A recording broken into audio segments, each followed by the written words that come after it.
Blog Talk Radio. Hi, this is Chatting with Nat. I guess my whole thing in the beginning wasn't put on here, but here we are, Chatting with Nat, and today we have the honor of having singer-songwriter Freedom Heart, a.k.a. Lynn Chen. Freedom Heart is singer-songwriter Lynn LY Chen from Southern California. Her mission in life can be summed up in these two words, truth and freedom. These are the words I love the most as well. Lynn is a spokesperson for truth and knowing one's true identity. Her goal for her life is to write and produce songs with words that bring a light in the darkness, melodies that heal, and ultimately set people free from the prison of their own minds and circumstances. Let's give her a round of applause.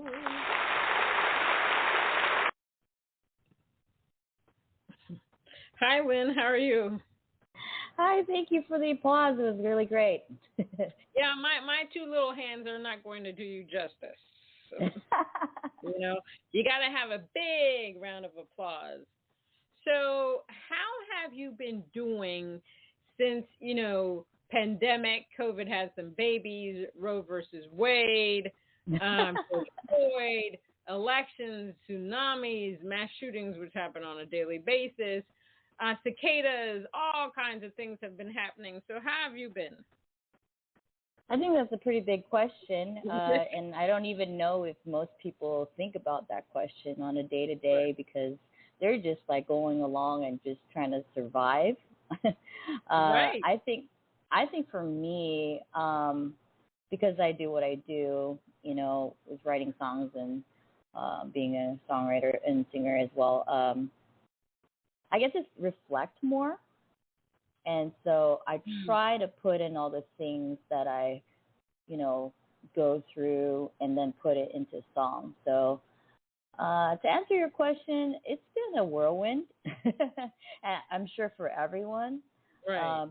But I think everybody's trying their best to keep their head afloat, since pandemic and all.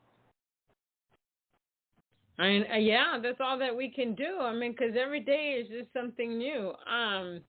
So we know that COVID, the pandemic, was a horrible thing. I mean, people died, people lost family members, people had long-term COVID, people lost limbs. There's all kinds of things that happened. But the pandemic also brought about this whole thing about self-introspection. So we had a lot of downtime. A lot of us did. So, I had colleagues that decided to cut back on hours because they weren't spending enough time. There were more family members spending more time together and walking outside. It was like weird to see, climate. My God, when we were not in the streets, the animals and Mother Nature were like, oh my gosh, I hope they don't come back because the pollution level went down. You had a lot of people. Yeah, it was crazy. Then you had a lot of people quitting their jobs because what they found was that they realized, okay, I need money to eat, have clothes on my back. I need a roof over my head, but I also need to be happy doing what I'm doing. So there were so many articles on people quitting their jobs to do something that's more in line with their passion. And then you have people like us, artists, that decided to release singles, albums, EPs, rebrand. Some decided, music is not for me. So did you do some self-introspection? And if you did or didn't, did you decide, okay, Freedom Heart is good as she is, or did you think maybe I could take it to another level? What did you think about? Oh, I totally did. I think it was during the pandemic that I really started cranking it out, and not because I had more time, but it was because I had just had the opportunity to work with a producer out in LA, and I live about an hour away, but man, with traffic, it's probably 2 or 3 hours. Right. And just in one way, but because of the pandemic, it only took me like 30, 40 minutes to drive. And so I was just happy on the freeway. But there were people that were not really happy with me, They were like, why are you going out? You shouldn't be going out. You should stay home. Right. And I said, you know what? It's an agreement with me and my producer, and he's not going out with anyone else, and we're just, making music, And so for me, it was totally safe. and I live alone, so I'm not like affecting anyone. So that was Right, my right. choice. No, I completely get that. Yeah, the pandemic was was crazy and weird. I actually am here. I was with my mom and my uncle, and I'm glad that I was with them because I ended up getting COVID and getting it 3 times, even though vaccinated. And so, Wow. I just don't. Yeah, I just don't know what I would have done if I had been by myself. So I actually. I think a lot of people think about that. Some people that did get COVID and they lived by themselves and they had to do a lot of the things by themselves, or they had to, call people and say, "Can you help me with this, that, and the other?" It really opened the eyes of a lot of people and what they would do in a situation like this, and the fact that maybe they need to make some decisions within their life to make it happier, maybe.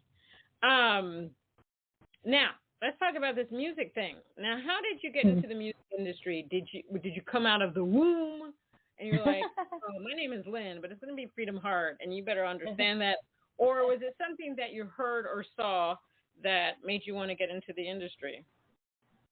I think growing up I was kind of musical. Like I love music, I love singing.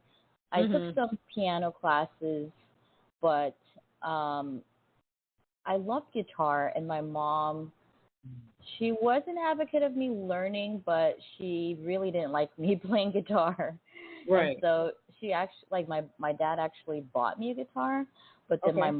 my mom threw it away. Oh. She really didn't want me to Oh. play. Yeah, and I was like, "Where's my guitar?" She's like, "I threw it away," and I was Oh like, my "Oh, gosh. geez, you know." So she's one of the people in my life that has been kind of like a challenge Okay. for me. Just with music, it was like a steady thing where I just loved it, but like Right. I didn't go into it until later on in life because it's like all those thoughts of like I'm not anybody and I'm not good Mm. enough and all those thoughts. Right. Uh, but it's out of like a real big heart for honestly people because through that's what you read in my bio is that like through my songs I'm hoping that people could be having breakthroughs or just Mhm. introspection or understanding of their situations and Right. maybe resonating with the things that I'm talking about. So yeah, that's what my heart is for just writing songs and just putting them out there for them, honestly. Um. What do you most like about being an artist? What is your favorite part about being that? Oof. Being an artist, I guess, is the interaction with people and them coming up to me and saying, "Oh, your song really, really encouraged Mm. me." I even have like friends and fellow artists as well that said, "Oh man, I have your head in my song. I mean, I have your song in my head." Right. Like the other day, and I just keep singing it, and it just like takes me aback because I honestly don't really even think anything of it. I just go along my day. Like some people are like, "Oh, do you listen to your own music?" And I'm like, "Not really. I really don't because it's not really something I rather listen to other people's music." But Right. when other people say, "Oh, I love listening to your music. It makes me feel encouraged," and I, sing it, throughout my day, and then I'm just like, "Oh, wow, that's really cool." So that's what I like about that. I always tell people that the people that are artists that music is our superpower. Uh huh. Because I'm like you. My favorite part is how my music affects somebody else, because that is my goal. I want to be an effective player in life.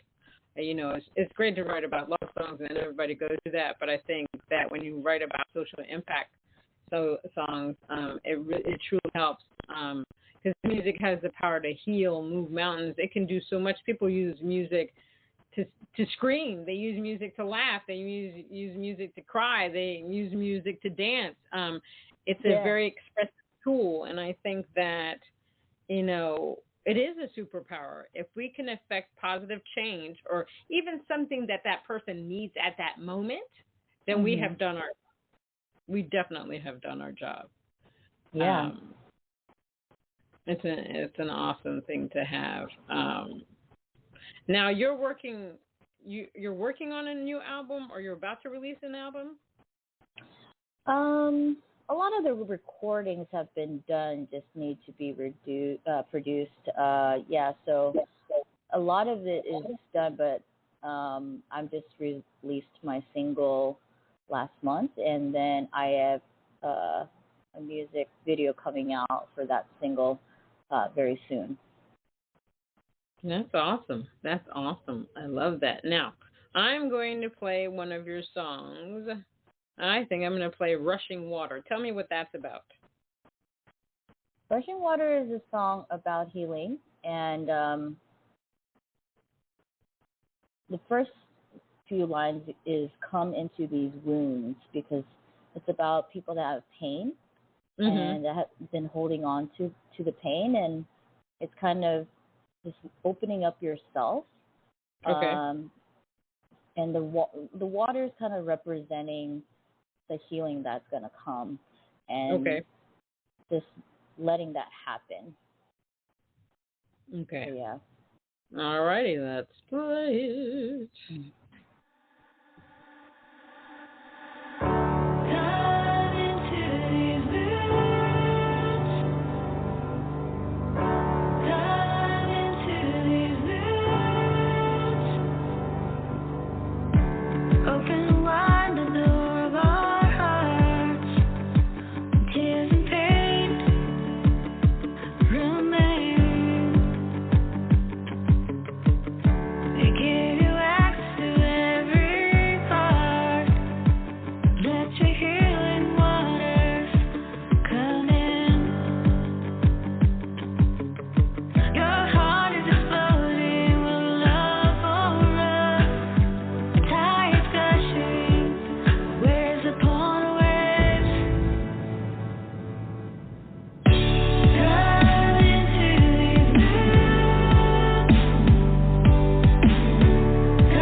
Very beautiful.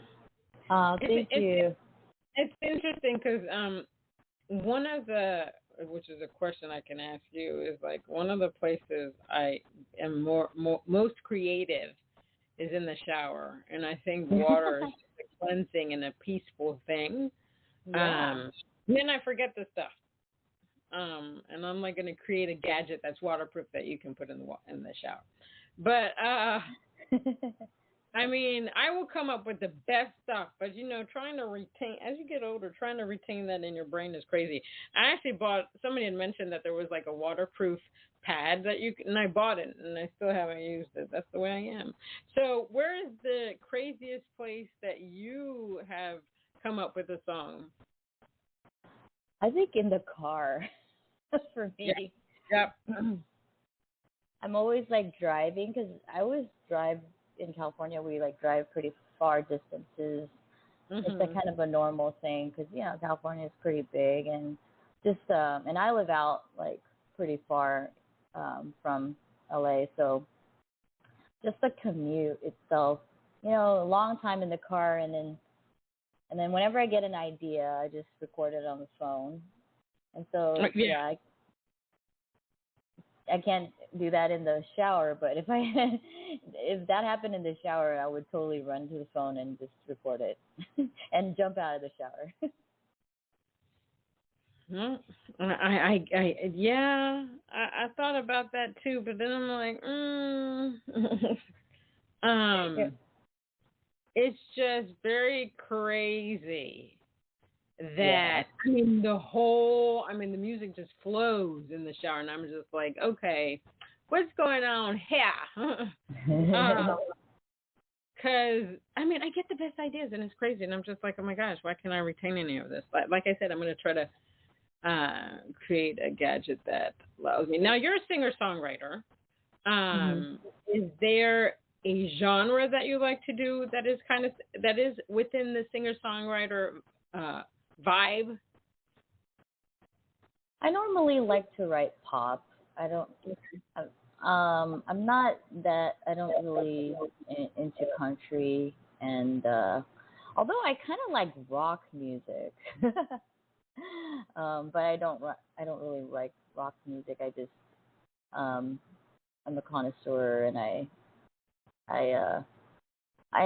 not envy, but I respect the art form, and just like when they have the whole screamo thing going on, and then it feels like they're very passionate about what they're singing about. So that's what I like about it. Now, so in regards to some of the topics you write about, is there anything that you won't touch? Is there any topic that you will not touch, and why? I'm not sure. I've written songs about the pandemic, kind of. I've written songs about shame. I mean, I think I would have to be very inspired in order to write about a certain topic. Right. Like if it's something very serious. But I don't think I want to say I want to say no about any topic. Right.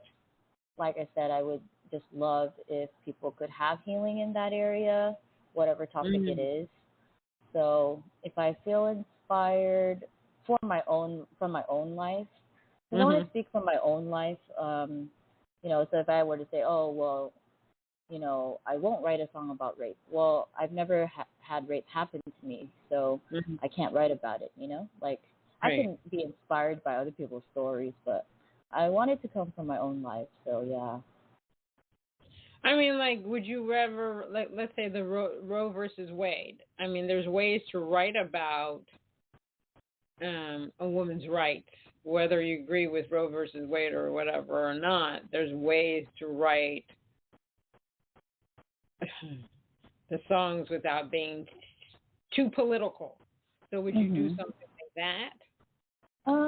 There's a possibility, I guess, if I do feel like that's a topic that, at that time that I'm dealing with, But I don't know if I would write a song about it.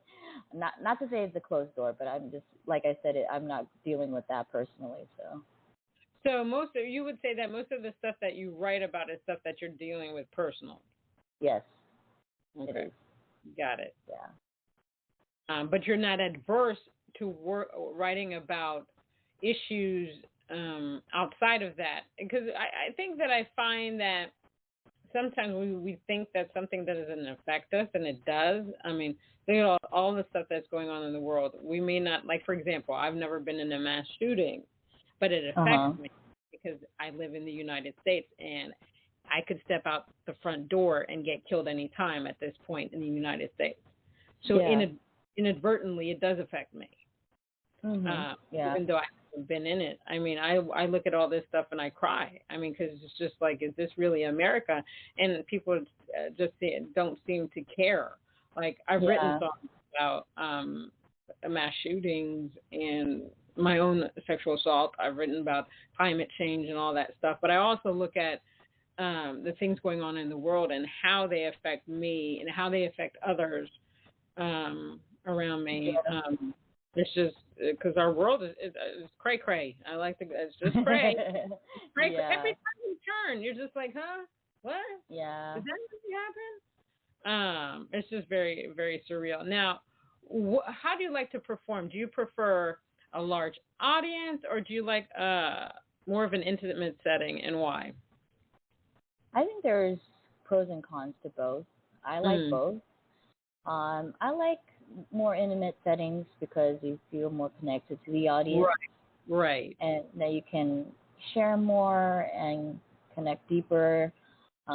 With larger audiences, you get more energy and people are, more like up with your vibe. So I feel like I do like both. Yeah, but there's times for both. You know what I mean? Cool. Now I'm going to play your song, When I Know You. Tell me what that's about. I'm very big on identity, on people knowing who they are. And I believe that's why a lot of people are kind of lost nowadays. And they just don't know who they are, but they're trying so hard to find who they are. And they try to find different communities to say, oh, yeah, this group is what I identify with, and I want to follow what they're thinking or what they're saying. But from this song that I wrote is called When I Know You, because it's talking about how when we know God, we know ourselves. All righty. Let me play it.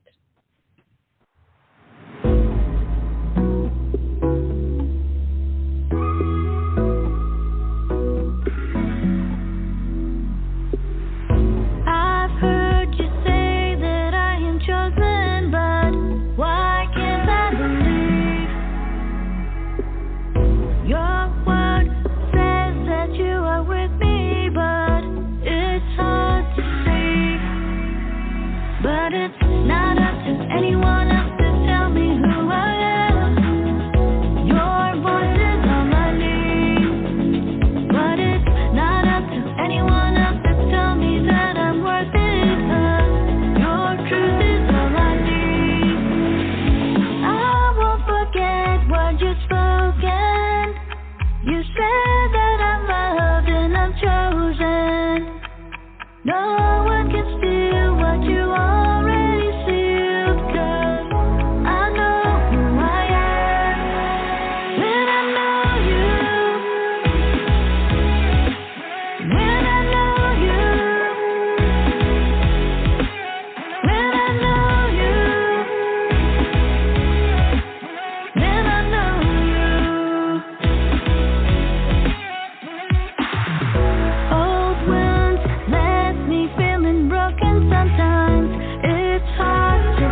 what you've spoken.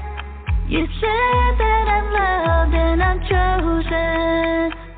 No one can steal what you've already sealed, 'cause I know who I am when I know you. When I know you. When I know you. When I know you. I know my worth, it is found in your word. In your love I am seen, I'm accepted. No lie will deceive what my heart believes. I am safe and secure in your presence. I won't forget what you've spoken. You said that I'm loved and I'm chosen.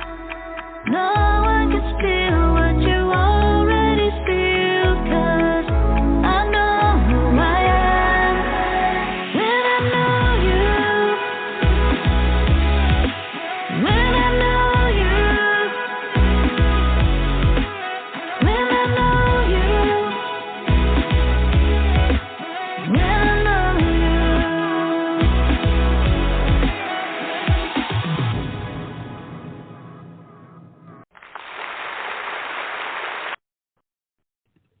Fantastic. You bring Thank up you. a good point, and before I played this song, so I'm basically a very liberal person, but I'm trying to understand certain things in life right now. And what I love about the United States is that the United States is allowing people to be who they need to be, to express themselves. Mm-hmm. But I feel that it seems that in order for some people to be happy, they have to take away somebody else. Yeah. And I'm having a hard time with it. And I call this like the extreme trans community, because not everybody in the trans community believes in this, but they're trying to take the word woman away. Yeah. They want to call naturally born people cisgender. Mm-hmm. In fact, I did a talk on this, and I said cisgender, nope. And then I guess somebody reported my thing. I didn't say anything nasty. I was just like, I'm not going to be called that. I mean, I'm happy for those that want to be happy, that they found who they are, but not at the point where you want to eliminate me totally. They don't want they don't want you to say breastfeeding. It's got to be chest feeding. No, that's got to stop. See, I'm starting a thing, because I'm not here for that. Yeah. And I know a lot of women that are not here for that, and you can't say this, you can't say that, blah blah blah, yada yada. I don't have time for that. A person wants to be respectful to people, but at the same time, you're trying to erase me.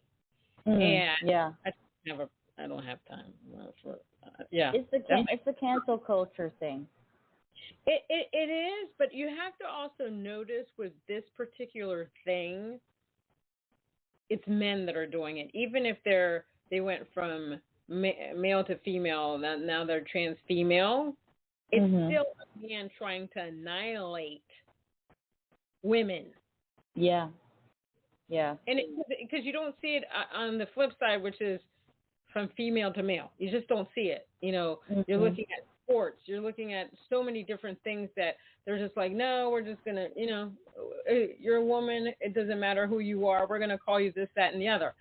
It's nonsensical to me. And it's not fair. It's just not fair. Yeah. I'm all about authenticity, which is my next question for you. How important is authenticity for you in this world that we are living in? Oh, 1,000%. I can't be myself if I can't be authentic and write what I believe and write what my opinions are. And I think a lot of that is going to be the detriment sometimes. Like you said, you might be like shut down, or your episode might be like taken off or whatever. And I think that's such a dangerous thing. I mean, why is it that when we are being authentically having our own opinions, that we are going to be silenced? Exactly. I don't understand that. Exactly. Here's the thing about the cancel culture, and I always tell people why it's here. Cancel culture is here because we never did anything about the things in the past. So people now are just like fed up. They're just like, okay, you want to act like a fool? Well, you're going to be canceled. And I don't have a problem with it. I think there should be a statute of limitation on it. Some people, if they've learned their lesson and they don't repeat the same pattern, I think you can say, okay, I am going to look at this person and see how well they do. Now, I'm not talking about a person that raped somebody or sexually molested somebody, but I'm thinking about somebody that truly made a mistake. They might have been drunk, said the wrong thing, blah, blah, blah. Does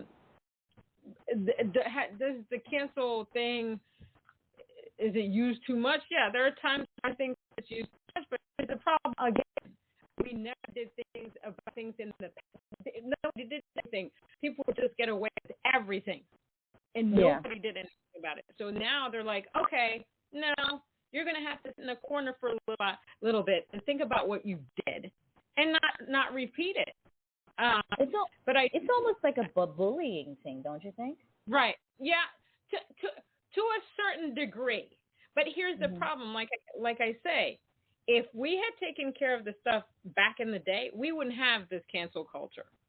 There is a point where I can see what you're saying, where it can be bullying, but if you don't do something about these people right now, they're going to think that their pattern of behavior is acceptable because people just put it to the side and say, oh, well, that's that person. That's the way they act. No, I think that people need to be held accountable so that people can see, oh, if I act like this fool, if I do this, these are the repercussions.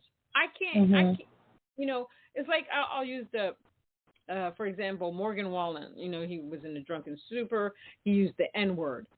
It's not acceptable. Nor do I think black people should use it. I don't use it myself. It's ridiculous. I don't know why black people choose a word like that to say, oh, well, we've changed it. No, they haven't. It's still in the dictionary as the same thing. They get upset when white people say it, but then they say it. I'm not for that. Yeah. But so, double standard. Double standard. So then people went after Morgan Wallen, his music. But let me tell you, there's still people that, lifted him up, and I'm sad to say, but it was a lot of the racist people that believe in that stuff. And you said, blah, blah, blah. And so he he made peace. He had to sit with the NAACP, blah, blah, blah. Now, now he's back in the fold. But there's just some people that are just not going to change. Yeah. And then so you have to put them in their place, unfortunately. This is the society that we live in. It is very sad. The thing is, what I see more and more of, though, is that a lot of up-and-coming actors, actresses, singers, all of a sudden people are coming out of the woodwork and saying, well, this person did this. So why are they coming out with this now? I have issues with that. And it's not to say that the person didn't do it, but I noticed that when people start to have a level of celebrity and money, people come out to say something because they're trying to cash in. You mean like the Me Too thing? No, not the Me Too. I'm like I am with the Me Too movement, but I also feel as though some of those is like, where have you been? Maybe they were scared to come out, but the problem with Me Too also is that there are some women and men that accuse people and they haven't done the thing. Right. Mm-hmm. It is a crazy situation. Or there are people that have been in the Me Too movement. They were being attacked and all that stuff. They stayed with the person knowing that the person was doing all of this to them, and then they come out, and then and that's more in line with the Bill Cosby. Bill Cosby, that is a very tragic situation. But these women knowingly knew after the fact that he was giving them, putting stuff in their drinks, but they still went back. And that's the part that I have the problem. I have a problem with Bill Cosby, but I also have a problem with the women that went back. No, because they wanted to clear. It's the same thing with R. Kelly too. Right. These women, they don't call it out. They just keep going back. Yeah. They accepted it because it was R. Kelly. Yeah. So there's got to be some responsibility somewhere. It's almost like, I had an argument with some person before about this. It's almost like if I go to a party and I decide to get wasted, okay, I need to take the responsibility for that. I can't my friends cannot take the responsibility for me. If something happens to me, which it shouldn't, nobody should ever touch me, but shouldn't I be partly responsible because I decided to get wasted out of my mind and I'm trusting everybody around me and I don't know these people? Again, nobody has the right to touch me, and anybody that touches me is in the wrong. But I also have to take responsibility for my own actions, or at least if I go to a party with somebody, I have to know that this person has my back and says, okay, will you watch me? But I shouldn't put that burden on that person as an adult either. You see what I'm saying? It's a double-edged sword. I mean, you see all these stories come out and you're just like, wow. I mean, there's like a new story about Jonah Hill and him just being verbally abusive. And the person's telling the story now. Okay, maybe the person was ready to do it now. It's just the timing of a lot of things seems off to me. And it's not to say that these things haven't happened to these people, but you know, it's just the world we live in. It's just, like I say, it's cray-cray. I think it's a balance of accountability and right. But then there's also criticism, and then there's also the silencing. So it's like hard. It's like society's trying to balance all of that, and they don't know how to do it, and so they just go to the extreme and say, okay, we're just going to cancel you. You know, exactly. I do agree with you on that level as well. Sometimes the reaction is, I'm going to cancel you right away. And I think most of the reactions like that, most of the time. Right. But then there's some people that react and it's like, okay, I can see why you guys are not liking this person because this person is a douchebag, female or male. So I completely understand that. Now, before I let you go, what are 3 things you wish you had known before you got into the music business? It's a hard question. I wish that I knew that, I guess, how important community is, so that I can build a stronger community for myself. Not that I don't have one, but I love to listen to interviews with other artists and just hear where they're coming from and their opinions and things that they do. But other artists, they would say, I just listened to one with Ellie Goulding. I don't know, if you know her. Yeah, no, I know who that is. Yeah, she said she only had like 1 good or 2 good friends, and that was it. And maybe it works for her. But for I feel like community. I think Selena Gomez said it too. It's so essential because you need people to hold you up, to know you as, the authentic you, and not just, who you are in front of the lights, Right. And people to rally around you and you rally around them. Right. People said that's your tribe, but not necessarily always your tribe. It's I would just say like your community. I like community better than tribe. I don't know why. I can see that. Yeah, and that's one thing. Number 2 is you know, it surprises me how people are not as authentic as you think that they are. And so just even people like kind of using you to like step on top of you to, achieve something, you know. So I would say, I guess, is to just protect your own heart, protect yourself, because I'm not saying that you always have to like, be on guard and say, oh, I can't like let anyone in, but it is a surprise to me just how many people out there are just trying so hard to use whatever means they can to get ahead, Right. So I guess just be wise is one of the things I would say, and try to,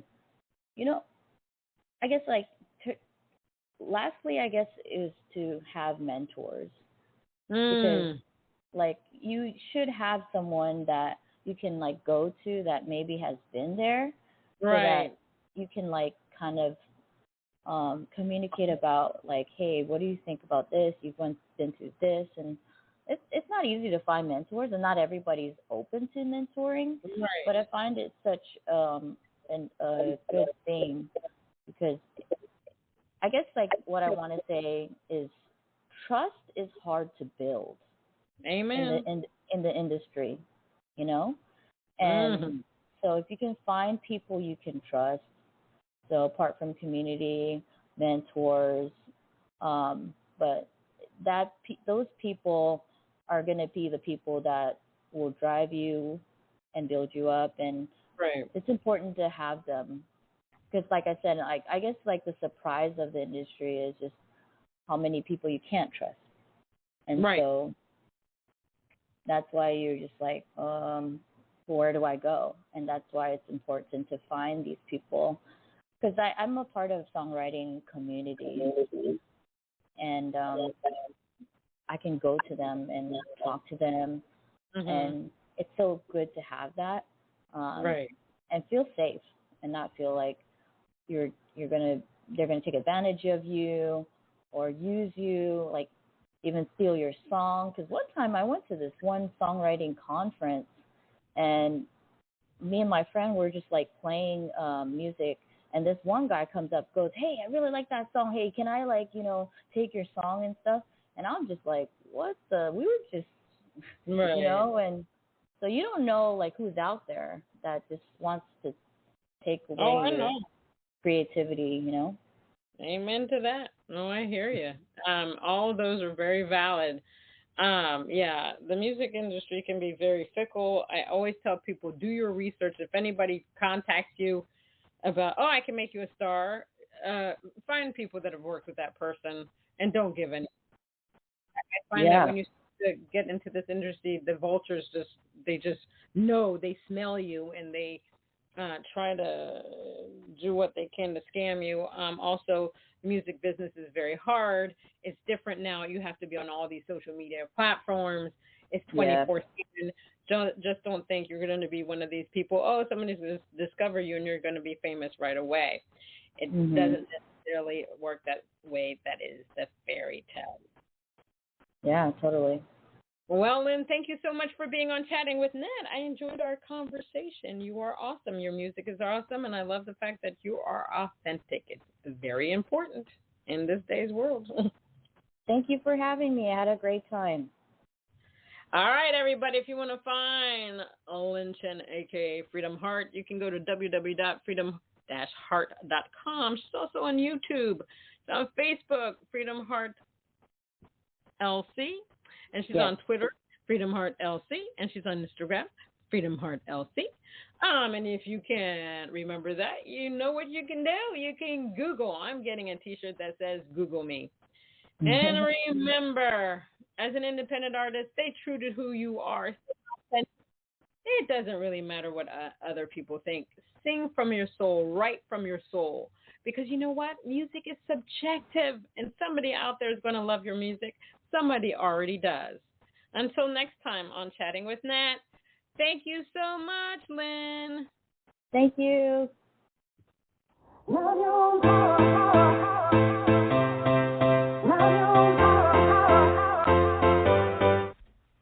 Chatting with Nat is a podcast for independent women seeking to speak their truth and to break down barriers. We host honest conversations that help to guide and empower women. Speak your truth and set yourself free. Let your voice be heard.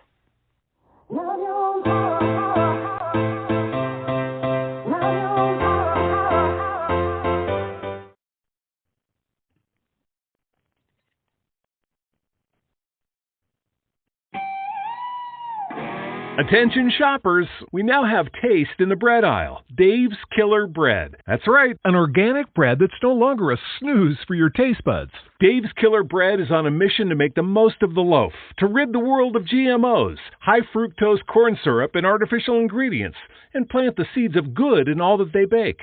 Killer taste, killer texture, and always organic. Dave's Killer Bread. Bread amplified. We all have that friend who wakes up early to go get everyone McDonald's breakfast, but the rest of us sleep in. This is your sign to thank them. And if you're that friend, this is us saying thank you. Just a friendly reminder that right now, get any size iced coffee before 11 a.m. for just 99 cents. And a satisfying sausage McMuffin with egg is just $2.79. Price and participation may vary. Cannot be combined with any other offer or combo meal. Ba-da-ba-ba-ba.